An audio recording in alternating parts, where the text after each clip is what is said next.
Hello students, कैसे हैं आप? आज हम एफएमटी का बहुत इंपॉर्टेंट चैप्टर पढ़ेंगे एस्फिक्सिया के ऊपर। अच्छा, एक मिस्टेक है, ये चैप्टर 14 है लेकिन चैप्टर 12 गलती से लग गया है मेरे से, तो प्लीज़ इग्नोर। इस चैप्टर पे लॉन्ग आने के चांसेस बहुत ज़्यादा होते हैं, तो उसी हिसाब से मैंने इसको डिटेल में तैयार किया है। आप अपनी यूनिवर्सिटी में चेक करके उसको करिएगा तैयार। एस्फिक्सिया क्या होता है? Condition of death due to failure of respiratory functions. सांस रुकना बेसिकली। और सांस कैसे रुकेगी? जब ऑक्सीजन की सप्लाई कम होगी और CO2 एक्सेस हो जाएगा। कहाँ मिलेगा ये कॉमन? हैंगिंग में, स्ट्रैंगुलेशन में, सफोकेशन में, ड्राउनिंग में, ट्रोमैटिक एस्फिक्सिया या पॉइजनिंग हो गई गैसेस की। अच्छा, ऑटोप्सी फाइंडिंग्स अगर आपको पता करना है कि भाई ये एस्फिक्सिया हुआ है, तो आप क्या साइंस देखेंगे? ये क्या साइंस आपको मिलेंगे? आपको मिलेगा वीनस कंजेशन एंड साइनोसिस, नीलापन, खून जमा हुआ क्योंकि सर्कुलेशन खत्म हो गया है। पेटिशियल हेमोरेजेस, छोटे छोटे लाल दाग जिसको हम टार्डियो स्पॉट्स कहते हैं। ठीक है। Right side dilation of heart, दिल का जो राइट पार्ट है वो फूल गया है। ठीक है। स्वॉलन कंजेस्टेड फेस, फेस एकदम फूला हुआ सूजा हुआ चेहरा मिलेगा। बल्जिंग आइज, आंखें बाहर निकली हुई, या सब कंजक्टिवल ब्लीडिंग, आंखों में आपको लाल लाल खून के निशान मिलेंगे। टंग स्वोलन हो सकती है, प्रोट्रूडेड हो सकती है, जीभ बाहर निकल सकती है उसमें। ब्लड स्टेन फ्रॉथ, झाग आ रहे हैं माउथ से, नोज से। स्फिंक्टर रिलैक्शन, हमारी बॉडी के कई सारे स्पिंटर्स होते हैं हमारी बॉडी में जो हमारी इंटरनल फ्लूइड्स को बाहर जाने से रोकते हैं, यानी कंट्रोल करके रखते हैं कब बाहर जाना है। जैसे यूरिन है, स्टूल है, सीमन है, कुछ भी निकल सकता है। डिपेंड करता है कि बॉडी में उस टाइम क्या प्रिपेयर्ड है। बॉडी टेम्परेचर राइज हो जाता है कन्वर्जेंस की वजह से, यानी जब कोई किसी को झटके ले रहा होता है तो बॉडी टेम्परेचर बढ़ जाएगा।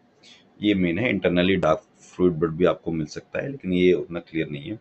टाइप्स क्या होते हैं वायलेंट एस्फिक्शियल डेथ के? सबसे पहला होता है हैंगिंग, बॉडी को किसी ने सस्पेंड कर दिया लाइगेचर के साथ और कंस्ट्रक्शन हो गया बॉडी वेट की वजह से।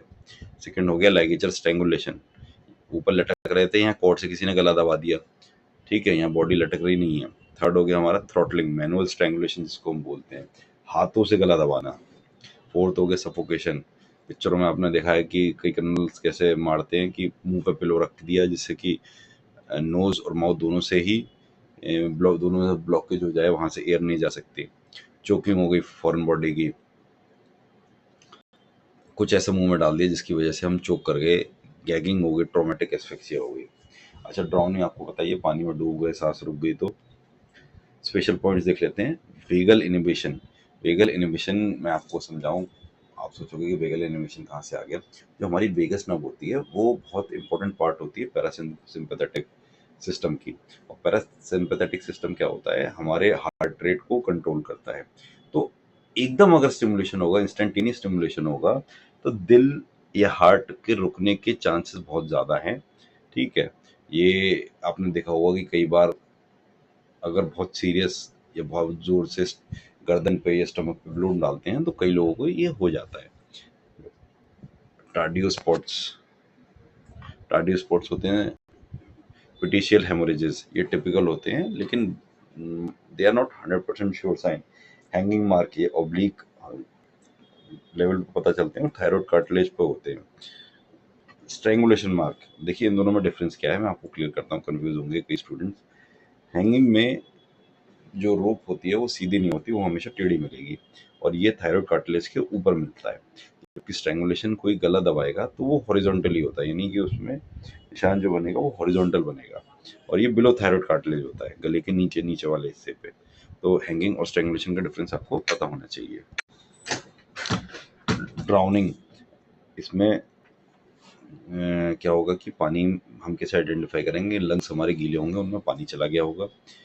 ड्राई भी हो सकती है, लेरिंजोस्पाज्म भी हो सकता है, नो वाटर। एंड लेरिंजोस्पाज्म में क्या होता है, जो हमारी लेरिंग्स की मसल्स होती हैं आसपास की, वो अगर बहुत ज़्यादा कंस्ट्रिक्शन उनमें हो जाए किसी भी वजह से, स्पाज्म की वजह से, तो एयरवेज ब्लॉक हो जाएंगी और डेथ हो सकती है। इमरजेंट सिंड्रोम, वेगल इनोवेशन मैंने आपको डिटेल में समझा ही दिया गया है। मेडिको लीगल इंपॉर्टेंस क्या है? Cause and manner of death establish करने में हेल्प करता है। देखिए अभी तक जितनी चीज़ें हमने पहले पढ़ी थी वो हमें PMI निकालने में आइडेंटिफाई कर हेल्प कर रहा था, यानी टाइम सिंस डेथ निकालने में। यहाँ पे कॉज एंड मैनर आया है, तो एस्फिक्सिया बहुत बहुत इंपॉर्टेंट है, मैं फिर रिपीट कर रहा हूँ, वो अच्छे से करके जाइएगा। हैंगिंग वर्सेस स्ट्रैंगुलेशन का डिफरेंस कोर्ट में बहुत ज़रूरी होता है, क्योंकि हैंगिंग किसी ने करी है या माइट बी सुसाइडल, लेकिन स्ट्रैंगुलेशन तो प्योर एंड प्योर मर्डर होती है। एस्फिक्सियल साइंस क्या होते हैं, जो आपको वायलेंस प्रूव करने में हेल्प करते हैं कि भाई क्या क्या हुआ है पेशेंट के साथ। ड्राउनिंग में डायटम्स प्लस फ्रॉथ एक स्ट्रॉन्ग प्रूफ बना देता है कि ड्राउनिंग से मौत हुई है। समरी टेबल हमने बनाई रखी है, इसको कर लेंगे तो पूरा चैप्टर एकदम टिप्स पे आ जाएगा। हैंगिंग का मोस्ट इंपॉर्टेंट पार्ट था, ऑब्लिक होगा और ये अबव थायराइड कार्टिलेज होता है। इसमें फेस पेल और कंजेस्टेड मिलेगा। स्पेशल फीचर्स क्या मिलेंगे आपको हैंगिंग में, सलाइवा ड्रिबल करता हुआ मिलेगा, फीट शायद टच कर रही हूँ ग्राउंड से। स्ट्रैंगुलेशन में आपको लाइगेचर मार्क हॉरिजॉन्टल मिलेगा, बिल्कुल क्लियर, और ये बिलो थायराइड कार्टिलेज होता है।